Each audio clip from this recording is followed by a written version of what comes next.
구약성경 출애굽기 34장 21절부터 24절까지 봅니다. 출애굽기 34장 21절부터 24절 우리 천천히 같이 합독합니다. 너는 여세 동안 일하고 일곱째 날에는 쉴지니 밭갈 때나 거둘 때에도 쉴지며 칠시절 곧 맥추의 초실절을 지키고 세말에는 수장절을 지키라.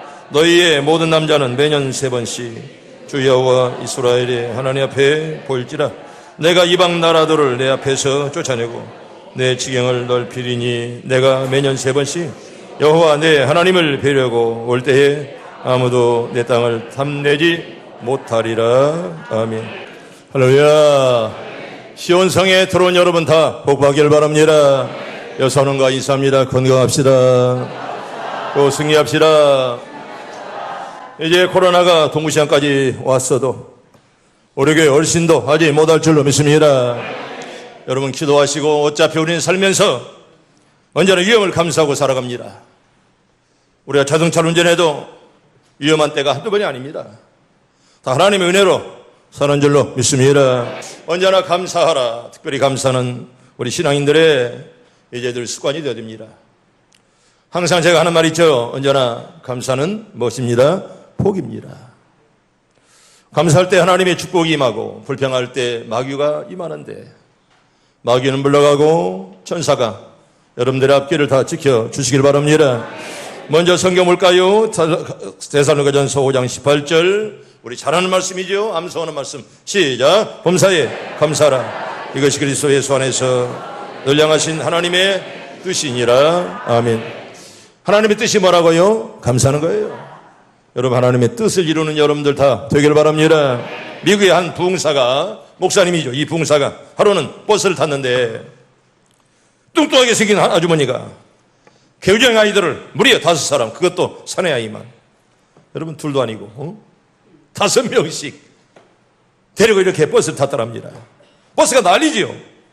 억지를 부리는 놈, 때를 쓰는 놈, 고래고래 고함을 치는 놈에다가 버스 안을 이리저리 뛰고 다니면서 그냥 난리를 피웠습니다. 그래서 버스는 그냥 온통 이 애들 때문에 난장판이 되었습니다. 얼마나 어머니가 힘들었을까요? 이 뚱뚱한 아주머니는 이런 아이들을 데리고 욕하고 조져하고 발짝발짝 뛸 정도로 이렇게 막 버스가 복잡했더랍니다. 피곤해서 쉬고 싶었던 그 부흥사는 도무지 목살에도 참기 어려웠습니다. 금방이라도 짜증을 낼 그럴 지경이었습니다. 여러분 사람인데 안 그렇겠습니까? 그런데 마음속에 문득 감동이 찾아옵니다. 말씀이 생각납니다. 무슨 말씀이 생각날까요? 범사에 감사하라. 이 말씀이 생각났더랍니다. 그래, 그래도 감사해야지. 따라합니다. 그래도 감사해야지.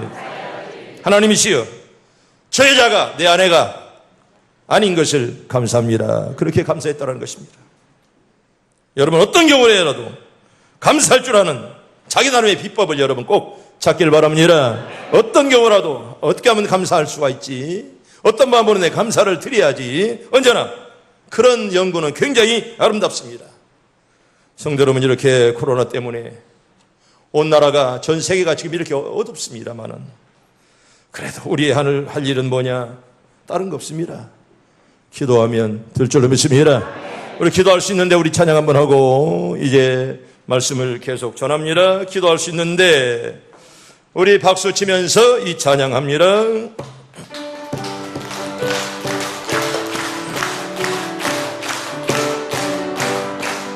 기도할 수 있는데 왜 걱정하십니까? 기도하면서 왜 염려하십니까? 기도할 수 있는데 왜 실망하십니까? 기도하면서 왜 방황하십니까? 주님 앞에 무릎 꿇고 간구해 보세요.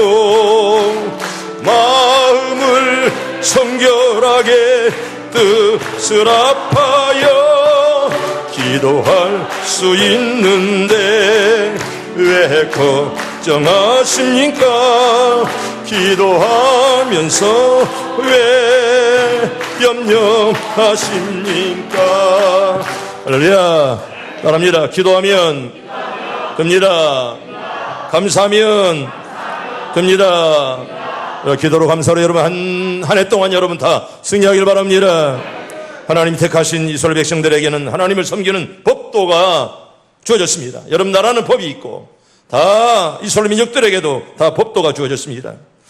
본문에 보면 여세 동안은 심써 일하고 제7일은 쉬라 이렇게 말씀을 합니다. 여러분 일하는 것도 중요하지만 쉴 때 멋지게 쉬어야 됩니다. 아주 멋지게 그리고 생산적으로. 여러분 쉰다는 말은 노는 것이 아닙니다. 열심히 일한 당신 쉴 자격이 있는 거예요. 열심히 일한 자에게 쉼도 있는 것입니다. 여러분 일할 때도 잘해야 되지만 쉴 때 잘 쉬어야 우리가 더 멋지게 우리가 인생을 살아갈 수가 있습니다. 오늘 본문에 보면 1년에 3번씩 절기를 지키라 이렇게 말씀했는데 첫째는 6월절입니다. 애굽에서 구출함을 받은 것을 기억하며 누룩 없는 떡을 먹는 날을 뭔 나라 그래요? 무기절이라. 그 다음에 그날이 지나면 그게 바로 6월절 이렇게 말합니다. 두 번째는 6월절 후에 7주일이 지난 77이 49 다음에 50일 날 드리는 맥추절 77절입니다. 그래서 7 곱하기 7 49 다음 날 드리는 맥추절을 지켜라 이렇게 말씀했고, 세 번째는 매년 끝에 모든 오국백화를 다 추수하고 드리는 수장절, 우리는 뭐라고 그래요? 추수감사절 이렇게 말씀을 합니다. 그런데 오늘 이 세 절 가운데 오늘 본문의 말씀을 따라서 맥추절을 지켜라 우리 말씀으로 말씀을 드립니다. 하나님께 대한 절기를 지키라, 감사의 절기를 지키는데 두 번째는 맥추절을 지키라 이렇게 말씀을 합니다. 성도 여러분, 감사하는 것과 불평 불만을 말하는 것은 인생을 전혀 다르게 여러분 사는 방법이 다릅니다. 감사하면서 사는 사람의 방법이 다르고 불평 불만하면서 사는 사람의 방법이 달라지는 것입니다. 그런데 감사하면 복이 오지만은 불평 불만이 계속되면 끝내는 징계, 멸망밖에 찾아오지 않습니다. 여러분, 그래서 이 감사하는 사람과 이 불평하는 사람의 사는 인간의 태도가 엄청나게 다르다는 것입니다. 감사하는 영혼은 늘 기쁨과 축복으로 충만하며 명랑한 색깔로 바뀌면요 광채가 나는 반면에 불평 불만을 토하는 영혼은 자기 스스로 자기의 생활을 적막하고 어둡고 쓸쓸한 색깔로 변화되게 됩니다.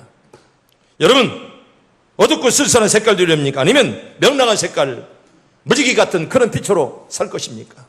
이건 우리의 결심에 달려있다는 것입니다. 감사하는 사람은요 범사에 하나님의 위로를 발견하지만 불평하는 사람은 범사에 불안과 초조와 고통만을 발견합니다. 여러분, 불평하면 얼굴에 써 있어요. 너는 불평 불만하는구나. 여러분, 감사하면 너는 참 감사, 얼굴에 다 나타나는 것입니다.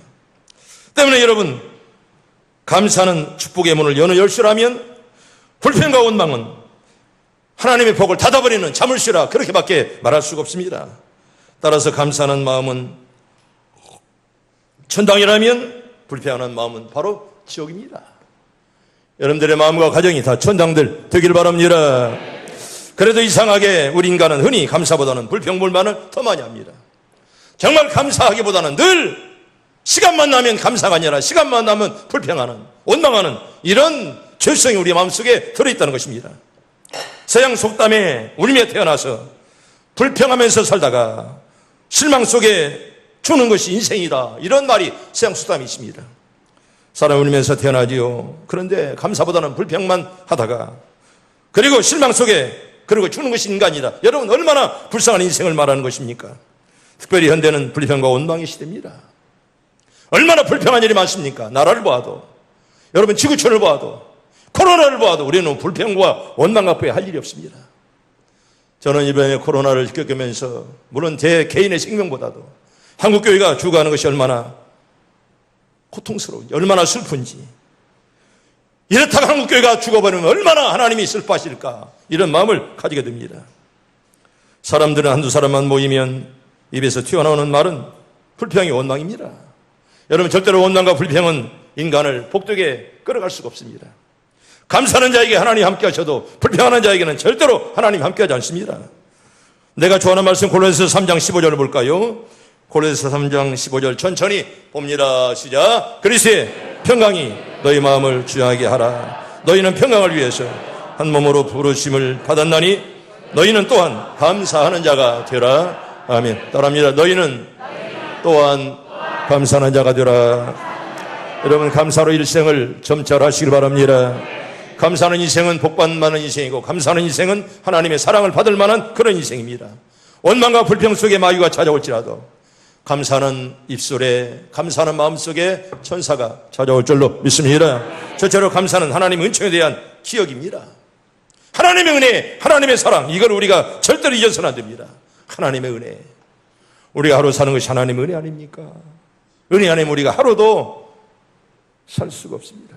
어디 있든지 간에 하나님이 함께하는 사람은 든든할 줄로 믿습니다. 어디 있을지라도 하나님이 떠나면 불안하죠. 내가 슬픈 것은 내가 더 오래 살고자 이런 게 아닙니다. 우리 한국교회가 이러다가는 어떻게 될까? 이 마음 때문에 참 고통스럽습니다. 우리 한국교회가 어떻게 될까? 이것 때문에 목사로서 얼마나 마음이 괴로웠는지를 모릅니다. 성도 여러분, 기도합시다. 하나님이 함께 할 줄로 믿습니다. 우리는 할 일이 없습니다. 오직 기도뿐. 여러분, 딴 동네에서 일어났다고 해서 내가 안전할 수 없습니다. 언제 어떻게 나에게 올지는 모릅니다. 어차피 생명 하나님께 달려있는 거 맡기면서 믿음으로 끝까지 다 승리하시길 바랍니다. 기독신자가 아닌 사람들이라도 감사할 일이 많거든 하물며 주님 안에서 구원을 얻고 신령한 복을 받는 우리의 성도들이 이 하나님께 대한 감사를 모른다면 그 인생은 분명히 바른 인생이 될 수 없습니다. 감사를 모르고 살아가는 인생은 바른 인생이라 그렇게 말할 수가 없습니다. 여러분, 무디 목사님을 잘 아실 것입니다. 어쩌면 저분은 무식한 분이시고, 어쩌면 저분은 많은 공부를 하지 못한 목사님이 끝나는, 저분이 얼마나 많은 사람들을 변화시키고, 저분이 설교하면 기자들이 끝나고 나서 목사님 오늘 철자가 몇 자 틀렸습니다, 그렇게 지적할 만큼. 그래도 무디 목사님은 내 철자가 문제가 아니라 하나님 당신들의 영혼들을 변화시키길 바랍니다, 항상 그렇게 위해서 기도했더랍니다. 여러분, 저분이 유식한 분이 아니셨습니다. 많이 배운 분이 아니었습니다. 오직 기도하면서 또 가난한 분이었습니다. 그러므로 그렇지만 늘 감사하며 늘 기도하며 일생을 정말 지구의 우리 역사의 한 페이지를 장식하는 유명한 목사님이 되었지 않았습니까? 저분이 이렇게 말했습니다. 모든 것을 위해서 기도하라, 모든 것에 대해서 감사하라, 이렇게 말했습니다. 모든 것을 대해서 기도하고 모든 것을 대해서 뭐하라고요? 감사하라.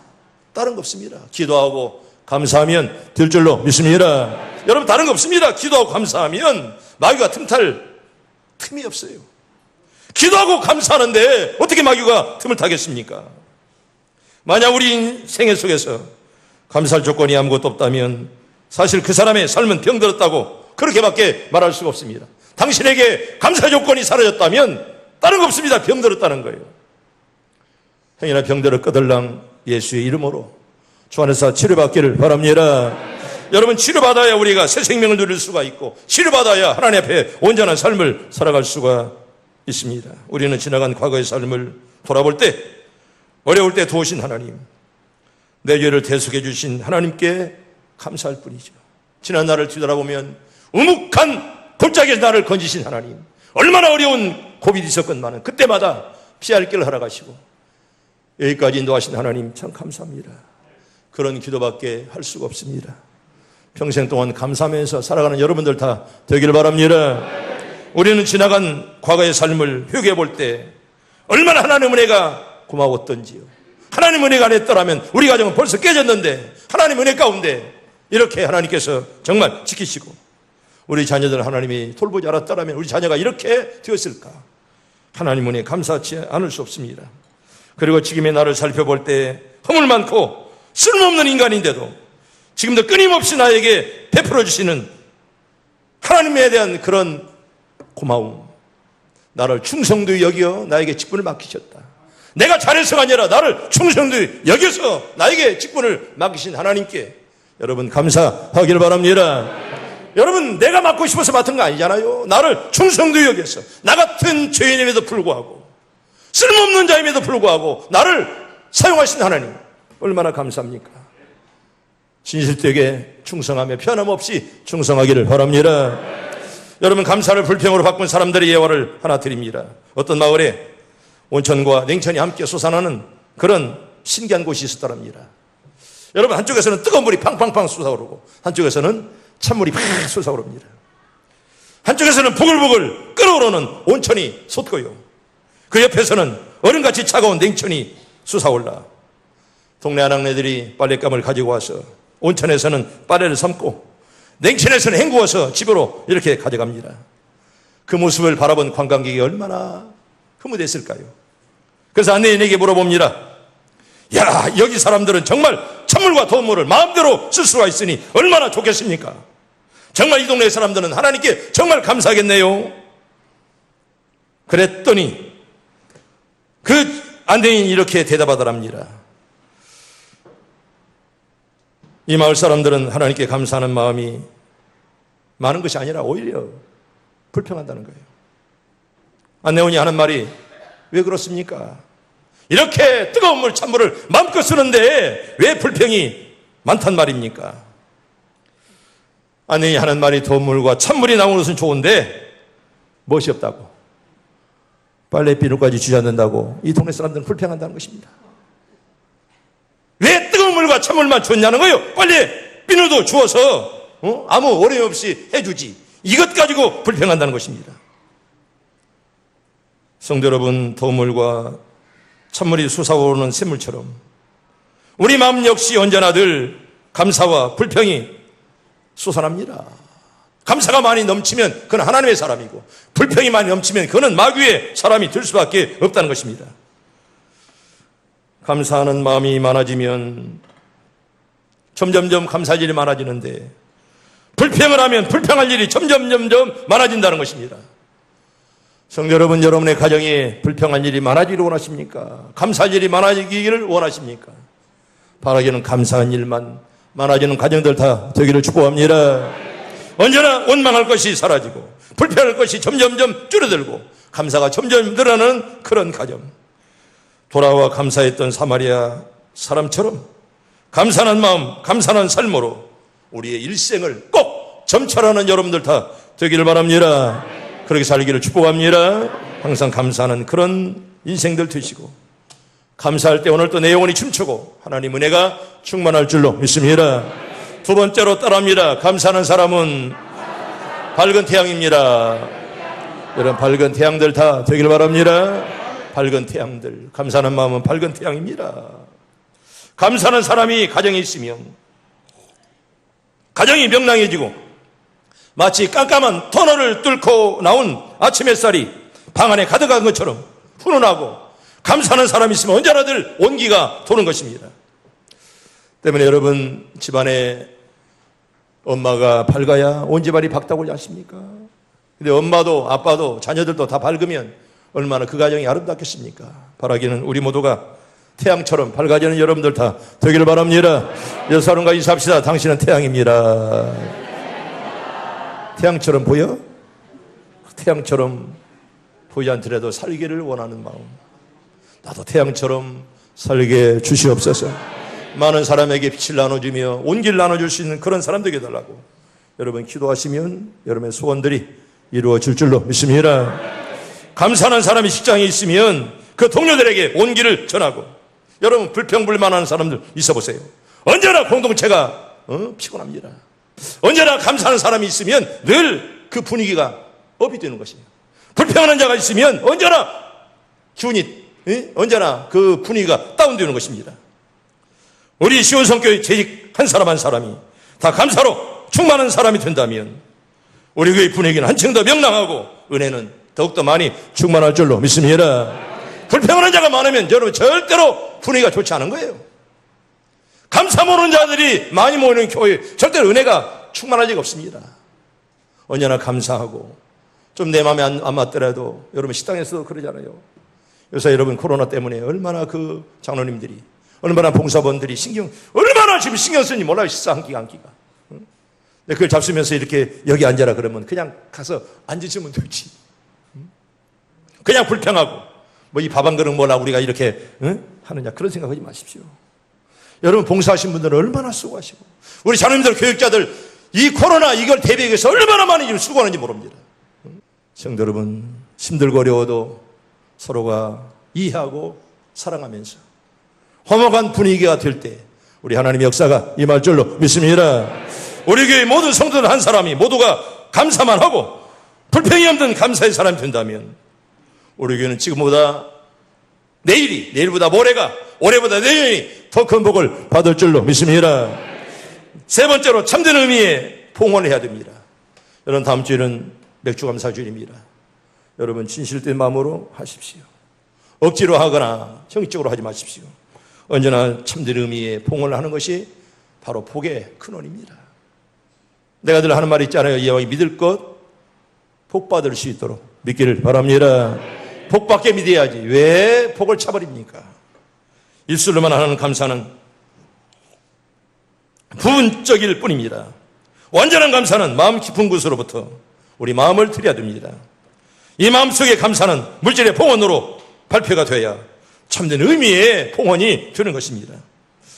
근데 우리가 명심해야 될 사실은 우리가 봉헌하는 물질은 죄과를 위한 벌금도 아니고 죄의 탕감을 위한 속전도 아닙니다.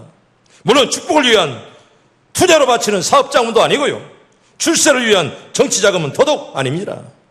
내 것 중에서 얼마를 드릴까 하고 저울질하는 것은 인본주의의 불신앙입니다.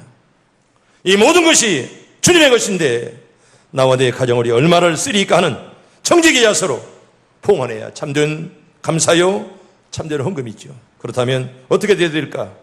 저처럼 먼저 따라합니다. 준비하고 드립시다. 여러분 준비 없이 드린 예물은 하나님 결코 기뻐하지 않습니다. 옛날에 우리 어머니들 보세요. 여러분 돈 하나까지 대레미로 토요일날 탈의해서 하나님께 드린 것을 나는 많이 보았습니다. 여러분 성미 한 주먹을 해도 먼저 십자가를 긁고 거기서 성미를 먼저 덜어놓고 그 다음에 밥을 하고 옛날 어머니들 다 그렇게 했습니다. 오늘날 우리 교회 교인들이 얼마나 그렇게 하는지 난 모르겠어요. 물론 시대는 많이 바뀌었죠. 그나마라도 성미하는 거 감사하고 그것도 않는 사람이 있지만은 우리 옛날에 어머니들은 다 먼저 미리 떠서 먼저 성미를 놓고 그 다음에 밥을 하고 이렇게 했습니다. 헌금을 해도 언제라들 가장 깨끗한 돈으로 준비해서 그렇게 하나님께 드리면서 그렇게 해왔습니다. 여러분 준비 없이 드리는 예물은 절대로 하나님이 기뻐하지 않습니다. 여러분 아벨은 믿음으로 드렸기 때문에 하나님께서 인정했잖아요. 우리 성경 볼까요? 히브리서 11장 우리 4절 천천히 봅니다. 시작. 믿음으로 아벨은 가인보다 더 나은 제사를 하나님께 드림으로 의로운 자라 하시는 증거를 얻었으니 하나님이 그 힘에 대하여 증언하심이라. 그가 죽었으나 그 믿음으로써 지금도 말하느니라. 아멘. 따라합니다. 그가 죽었으나 그 믿음으로써 지금도 말하느니라. 우리는 혼자 한 번은 떠날지라도 우리의 믿음이 하나님의 교회의 역사에 새겨지는 이름들 다 되기를 바랍니다. 나는 떠날지라도 우리 이름이 남겨지는 그런 이름들, 그 믿음이 바로 믿음을 하나님께서 귀하게 여기는 것입니다. 여러분 마태복음 2장 11절 볼까요? 우리 잘 아는 말씀 시작. 집에 들어가 아기와 그의 어머니 마리아가 함께 있는 것을 보고 엎드려 아기께 경배하고 보배압을 열어 황금과 유향과 몰약을 예물로 드리니라. 아멘. 황금과 유향과 몰약을 드렸다. 여러분 미리 준비해서 여러분 박사들이 미리 준비해서 그 예물을 준비해서 가지고 왔습니다. 주께 드려지는 예물은 준비하면서 은혜가 내 마음속에 충만한 거예요. 준비하는 마음이 벌써 그게 바로 은혜입니다. 그래서 언제나 하나님께 드리는 예물은 준비하고 드려야 됩니다. 하나님의 일은 갑자기 이루어진 것이 아닙니다. 애쓰고 힘써 기도하고 준비하는 가운데 하나님의 기적과 능력이 임할 줄로 믿습니다. 미리 헌금을 준비하면서 그 준비하는 과정 속에 하나님 은혜가 임하고 또 하나님의 사랑을 우리가 맛볼 수가 있습니다. 그래서 준비하고 드리는 것이 얼마나 귀한지요. 성경은 이렇게 말합니다. 고린도후서 9장 우리 5절 말씀 천천히 봅니다. 시작. 그러므로 내가 이 형제들로 먼저 너희에게 가서 너희가 전에 약속한 연보를 미리 준비하게 하도록 권면하는 것이 필요한 줄 생각했노니 이렇게 준비하여야 참 연보답고 억지가 아니니라. 아멘. 따라합니다. 미리 준비하게 하도록. 여러분 준비하고 드리길 바랍니다. 두 번째로 따라합니다. 즐거운 마음으로 드립시다. 여러분 즐거운 마음도 성령께서 주셔야 됩니다. 억지로 즐거운 마음이 생기지 않습니다. 여러분 즐거운 마음은 기쁨을, 감사하는 마음은 축복을 우리에게 가져옵니다. 언제나 즐거운 마음으로 드리는 것과 억지로 하는 연보는 근본적으로 차이가 있습니다. 우리 고린도후서 9장 우리 7절 천천히 봅니다. 시작. 각각 그 마음에 정한 대로 할 것이요 인색함으로나 억지로 하지 말지니 하나님은 즐겨내는 자를 사랑하시느니라. 아멘. 따라합니다. 정한 대로 할 것이요 인색함으로나 억지로 하지 말지니. 여러분 인색함으로 하지 마시고 억지로 하지 마세요. 마음에 정한 대로 믿음으로 할 수 있기를 바랍니다. 억지로 내는 헌금은 내지 않는 것만도 못한 결과를 가져옵니다. 예를 들어 드릴까요? 하나님의 삽비라 말입니다. 보세요. 사도행전 5장에 보면 여러분 재산의 절반을 뚝 잘라드렸습니다. 누가 여러분 재산의 절반을 드립니까? 누가 오늘날 재산의 절반을 잘라서 하나님께 드립니까? 그런데 하나님의 삽비라는 재산의 반을 드리고도 성령을 속인 주 때문에 끝내는 생명을 잃고 말았습니다. 부부가 한꺼번에 하루에 죽는 그런 비참한 결과를 가져왔습니다. 왜 바치고도 저주받습니까? 여러분 억지로 하지 마시고 인식함으로 하지 마시고 언제나 즐거운 마음으로 할 때 우리 하나님이 함께하는 줄로 믿습니다. 성도 여러분 즐거운 마음으로 드릴 때 주님은 복을 베풀어 주십니다. 마가복음 14장에 보면 옥합을 깨어 예수의 머리에 향유를 부은 여인을 아름다운 기사를 우리가 봅니다. 여러분 가장자리 향유를 깨어서 옥합을 깨어서 주님의 발등상에 쏟았습니다. 예수님께서 베다니 마을, 우리가 성지순례 할 때 베다니 마을을 가보았습니다. 문둥이 시몬의 집에서 식사할 때 그때 이 여인이 그도 뒤로 살금 들어와서 옥합을 깨어서 자기 머리털을 풀고 주님 발등상을 얼마나 닦았습니까? 그때 어떤 사람들이 화를 내면서 야 그걸 팔아서 가난한 자들에게 주지 왜 그 짓 안 하냐 그렇게 책망했지만은 우리 주님께서 뭐라고 말했습니까? 가만두어라. 저가 나에게 좋은 일을 하였느니라 그렇게 말씀하시면서 그는 힘을 다하여 내 몸에 향료를 부어 내 장례를 미리 예비하였느니라 그렇게 우리 주님이 칭찬해 주었습니다. 여러분 그뿐만 아닙니다. 이런 복을 주었어요. 어떤 복입니까? 우리 마가복음 14장 우리 9절 봅니다. 시작. 내가 진실로 너에게 이르노니 온 천하에 어디서든지 복음이 전파되는 곳에는 여자가 행한 일도 말하여 그를 기억하리라 하시니라. 아멘. 이런 은혜가 있기를 바랍니다. 어느 장로님, 어느 권사님의 흔적이 이렇게 아름다웠다. 우리 시온성의 교회를 역사를 바라볼 때마다 어느 장로님, 어느 권사님이 이렇게 했노라. 여러분 그런 이름 석자가 많은 사람들에게 남겨지는 은혜가 있기를 바랍니다. 얼마나 귀합니까? 여러분 여자가 얼마나 귀했으면 얼마나 한 일이 고귀했으면 주님께서 복음이 전파될 때마다 이 여자가 행한 일을 알게 하리라. 얼마나 여인이 귀했으면 옛날 성경은 그를 기념하리라 이렇게 말씀을 했습니다. 여러분 여기 이 여인 보세요. 복음이 전파될 때마다 여자가 행한 일도 함께 증거드리라. 얼마나 귀했으면 얼마나 귀한 일을 했으면 그렇게 우리 주님께서 말씀했겠느냐 그런 말이에요. 주님이 기억하는 은혜가 꼭 있기를 바랍니다. 여러분 즐거운 마음으로 드릴 때 기적이 나타나는 것입니다. 요한복음 6장에 보면 여러분 갈릴리 바다가 있습니다. 정말 저 바다는 아름답습니다. 원래 호수입니다. 얼마나 컸으면 바다라 이렇게 말합니다. 생명의 젖줄이에요. 저걸 사람들이 먹고 저걸 동물들이 먹고 저걸 나무들이 저 물을 먹으면서 살아갑니다. 예쁜 새들 노래하는 아름다운 갈릴리 우리 주님 어리실 적 감사 기도 드리던 곳 갈릴리야 갈릴리야 너의 이름 아름답다 소리 높여 노래하자 아름다운 갈릴리. 여러분 이 갈릴리 바다가 얼마나 크냐? 길이만 23km예요. 길이만 23km. 그 사막에 여러분 사막에 우리나라 바다로 생각하면 큰일 납니다. 그 사막에 있는 호수에 길이만 23km 넓이가 이렇게 7km 깊이만 50m예요. 1988년 5월 30일 날이 무슨 날이에요? 어? 목사님이 갈릴바다에 잤던 첫날 밤이요. 그게 바로 최성희 집사는 그때 태어났어? 80년. 없었어? 어디 갔어? 88년. 안 태어났어? 태어났지? 88년 5월 30일 날 밤 10시에 갈릴바다에 도착을 했습니다. 그때 밤 10시에 도착해서 베드로가 잡은 고기를 먹고 전두시현 목사님 그때 군종감, 그때 선교국장.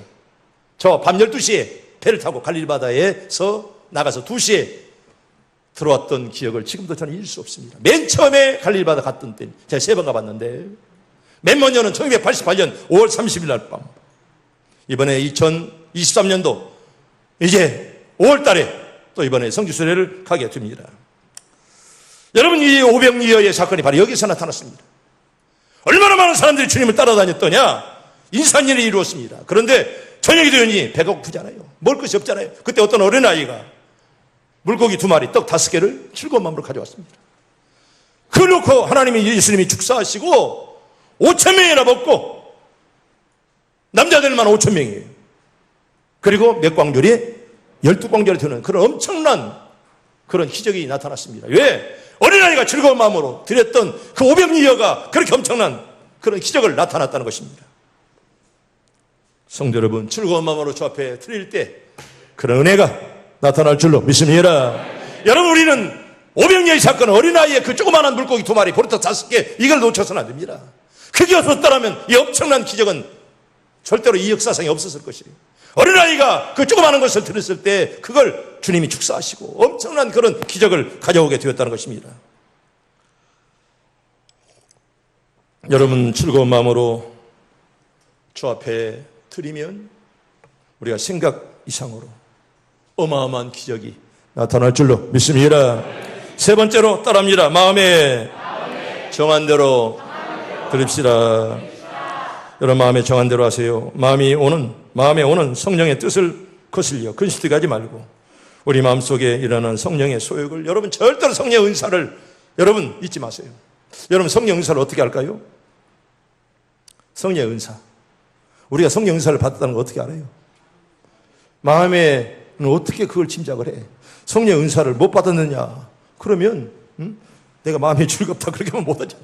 저처럼 그게 정말 내가 즐거워서 하는 일이냐, 내가 기뻐서 하는 일이냐, 그리고 이게 옳은 거냐, 이런 것들이 맞으면 그게 바로 은사 받은 거예요. 내가 하는 일이 정말 기쁨으로 하는, 억지로 하면 그 은사가 아니에요. 그거 억지로 하는 것이 무슨 은사입니까? 정말 기쁘게, 그리고 이게 옳은 일이냐, 여러분 틀린 일을 하는 거 은사가 아닙니다. 내가 하는 일이 정말 기쁜 일이냐, 기뻐서 하는 일은 그 얼마나 좋아요. 그런데 이게 진짜 옳은 일이냐 말씀 안에 그게 맞아야 내 은사를 받은 거예요. 여러분들이 많은 은사 받아서 은사대로 마음껏 일하기를 바랍니다. 여러분, 사도 데살로니가전서 5장 19절을 봅시다요. 19절 시작. 성령을 소멸하지 말며, 따라합니다. 성령을 소멸하지 맙시다. 여러분, 소멸이 뭐예요? 소멸이 타서 없어지는 건 소멸인 것이에요. 태워 없어지는 건 소멸입니다. 성령을 소멸하지 말라.